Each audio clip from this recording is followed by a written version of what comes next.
Tiga.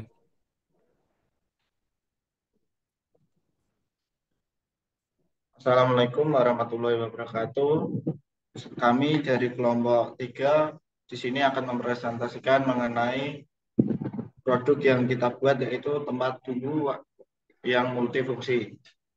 Saya Muhammad Nur Solikin dengan NIM 2021 57006.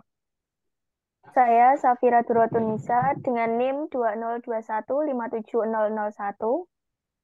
Saya Darul Jovanga Sa- dengan NIM 2021570020. Saya Putra Kamahendra dengan NIM 202157010. Saya Faisal Amri dengan NIM 2021 57043.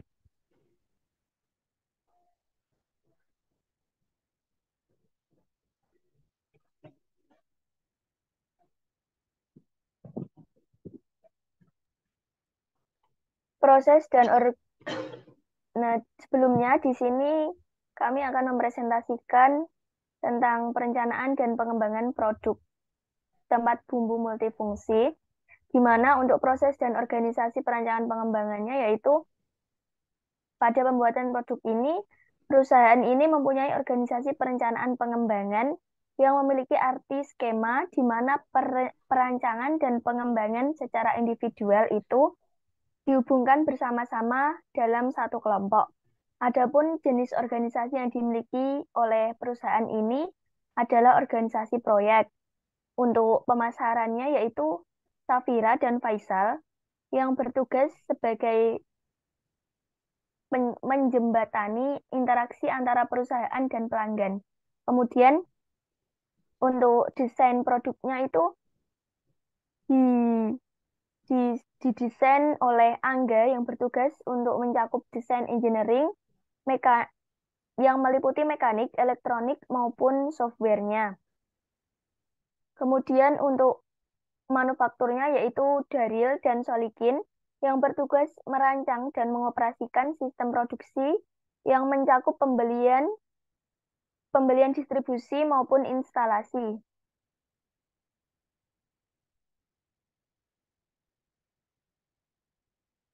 Kemudian untuk identifikasi kebutuhan konsumen atau customer requirement dan analisa pasar yang telah didapatkan, hasil kebutuhan konsumen dari 19 responden didapatkan hasil 66% orang sering menyimpan bumbu di dapur. Kemudian 34% orang jarang menyimpan bumbu di dapur. Nah, untuk 100% orang menjawab bahwa pentingnya tempat bumbu di dapur, kemudian 56% orang merasa kesulitan dalam menata bumbu di dapur. Dan 44%-nya merasa tidak kesulitan dalam menata bumbu di dapur. Berdasarkan hasil kuesioner di atas, maka hal ini disukai konsumen, yaitu konsumen membutuhkan tempat bumbu yang praktis, dapat menyimpan bumbu sesuai jenisnya, serta aman. Sedangkan hal yang kurang disukai yaitu barang yang mudah pecah, sulit dibersihkan, dan desain yang kurang menarik.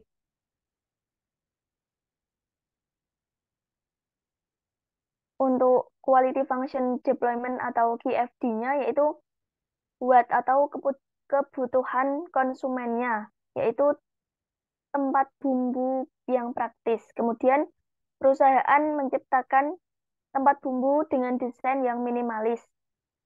Kemudian untuk desain yang multifungsi, konsumen menginginkan tempat bumbu dengan desain yang multifungsi, di mana perusahaan menciptakan tempat bumbu dengan penambahan, mohon maaf, ini ada kesalahan, dengan tambahan talenan maksudnya. Kemudian untuk kebutuhan yang ketiga yaitu tempat bumbu dapat digunakan dalam jangka waktu yang lama. Kemudian perusahaan menciptakan tempat bumbu dengan bahan kayu yang berserat padat. Kemudian untuk kebutuhan yang keempat yaitu tempat bumbu dengan tahan terhadap panas, di mana tempat bumbu diciptakan dengan bahan yang ringan dan halus. Selanjutnya yang terakhir yaitu dapat diberi label nama bumbu. Perusahaan menciptakan tempat bumbu dengan pemberian label nama dan bahan kuat tidak mudah patah.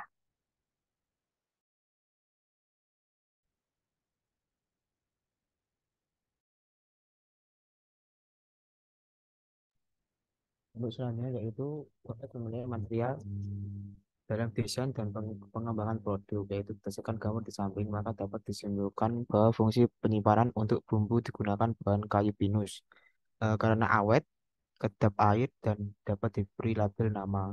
Untuk selanjutnya yaitu pada fungsi alas memot alas memotong menggunakan bahan kayu pinus dengan alasan tahan panas, awet, ta- tahan terhadap goresan. Lanjut.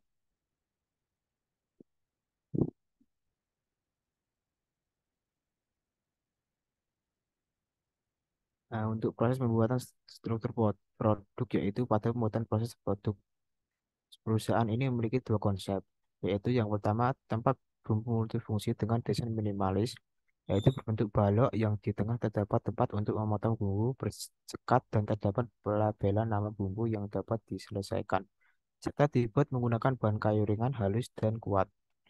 Yang kedua yaitu tempat bumbu multifungsi dengan desain minimalis yang berbentuk balok serta terdapat tempat bumbu berbentuk seperti laci yang dapat dibuka tutup dan berbahan dasar kayu.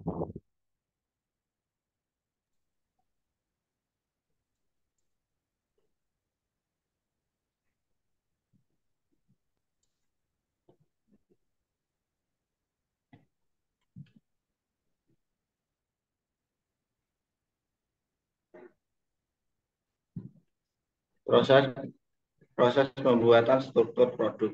Di sini terdapat beberapa kriteria koleksi, di antara lainnya estetika produk, ketahanan produk, kemudian penggunaan,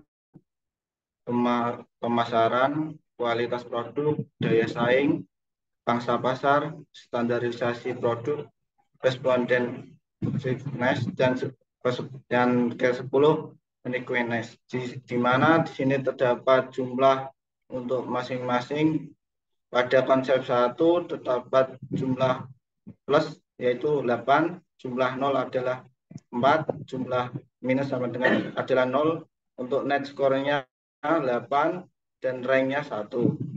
Kemudian untuk konsep 2-nya, untuk jumlah plus terdapat 3, untuk jumlah 0 terdapat 6, untuk jumlah minus terdapat 1, serta net skornya 2, ranknya 2.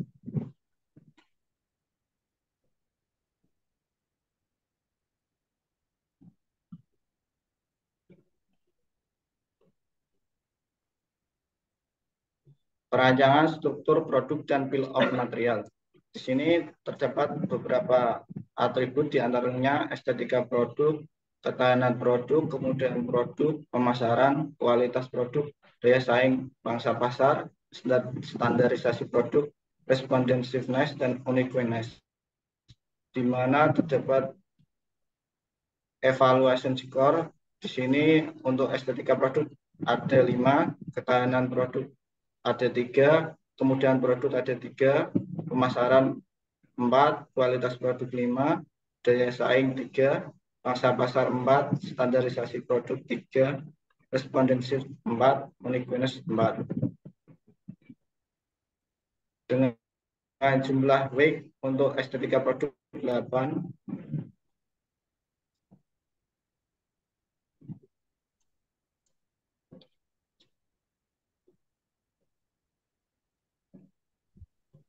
Baik, untuk selanjutnya ada eh, bill of material pada tempat bumbu multifungsi kami. Level 0 ini ada tempat bumbu multifungsi. Untuk level satunya ada kayu pinus dan level 2-nya ada lem kayu sama label nama. Next. Nah, berdasarkan gambar yang telah ditampilkan, ini adalah prototyping dari hasil 3D printing produk kami, yaitu tempat bumbu multifungsi. Nah, di tempat bumbu multi di pada gambar yang tertera ada sekat-sekatnya, itu menandakan tempat bumbu multifungsi ini dapat digunakan untuk menyimpan potongan bahan yang telah digunakan. Next.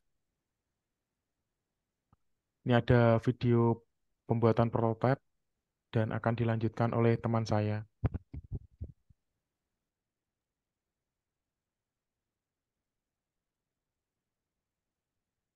Yang selanjutnya adalah evaluasi ergonomi.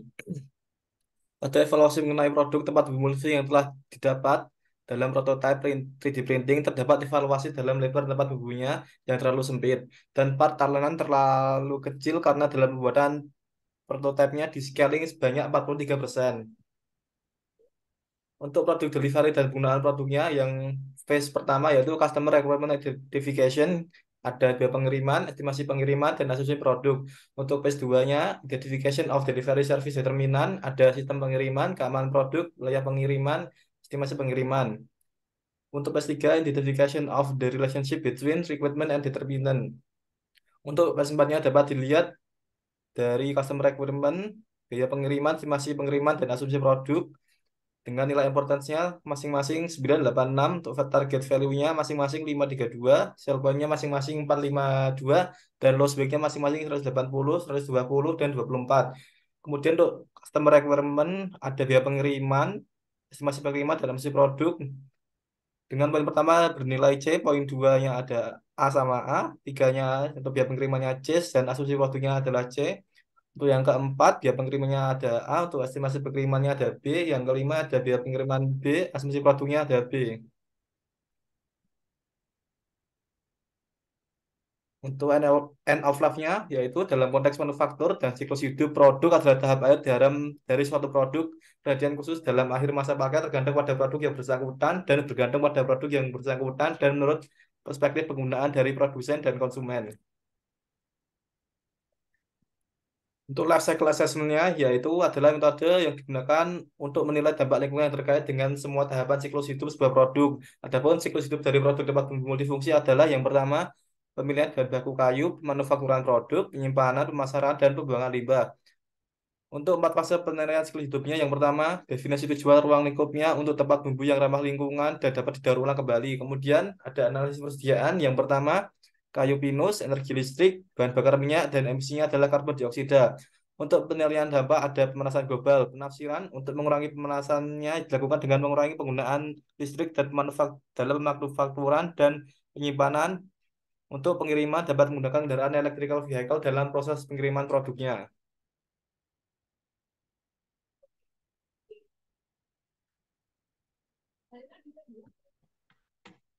Sekian presentasi yang dapat disampaikan dari kelompok kami. Apabila ada kesalahan, baik penyampaian atau tutur kata, mohon untuk dimaafkan. Akhir salam, waalaikumsalam warahmatullahi wabarakatuh.